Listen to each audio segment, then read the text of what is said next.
Hi குட்டீஸ், இன்றைக்கி நம்ம ஒரு சூப்பரான இன்ட்ரெஸ்டிங்கான ஒரு எக்ஸ்பெரிமெண்ட்டு தான் பண்ணி பார்க்க போகிறோம். என்ன எக்ஸ்பெரிமெண்ட்டுன்னு பார்க்குறீங்களா? இந்த டைமில் கொரோனா ரொம்ப ஸ்ப்ரெட் ஆகிருக்குல்ல, அதை நம்ம கேன்வாஸ் பண்ணுறதுனால கை கழுவுனா கிருமியெல்லாம் போயிடும்னு சொல்லியிருக்காங்கல்ல. நம்ம அது ரியல் டைமில் இருக்கிற மாதிரி எக்ஸ்பெரிமெண்ட் பண்ணி பார்க்கலாம். ஓகேவா? என்ன சிட்டீஸ், எக்ஸ்பெரிமெண்ட் பண்ண ரெடி ஆகிட்டிங்களா? வாங்க எக்ஸ்பெரிமெண்ட்டுக்கு போகலாம். ஓகேவா? ஓகே, இதுதான் நமக்கு தேவையான பொருட்கள். டெட்டால் ஹேண்ட் வாஷ், நம்ம கை கழுவோம்ல அது.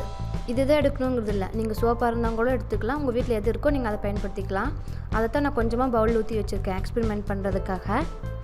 அடுத்தது பார்த்திங்கன்னா கருமிளகு. நம்ம வீட்டு சமையல் அறையெல்லாம் இருக்கும்ல, சமையலுக்கு பயன்படுத்துகிற கருமிளகு தான், வேறு எதுவும் அது கூட கலக்கலாம். தனியாக அதை மட்டும் ஒரு பவுல் எடுத்து வச்சுருக்கேன். அதுக்கப்புறம் சாதாரண தண்ணி மட்டும்தான், வேறு எதுவும் நான் கலக்கலை. அதை மட்டும் ஒரு பவுலில் எடுத்து நான் எக்ஸ்பெரிமெண்ட் பண்ணுறதுக்காக நான் ஊற்றி வச்சுருக்கேன். இது இடிக்கிற கல். நம்ம சமையல் அறையில் இதுவும் இருக்கும் இல்லைங்களா?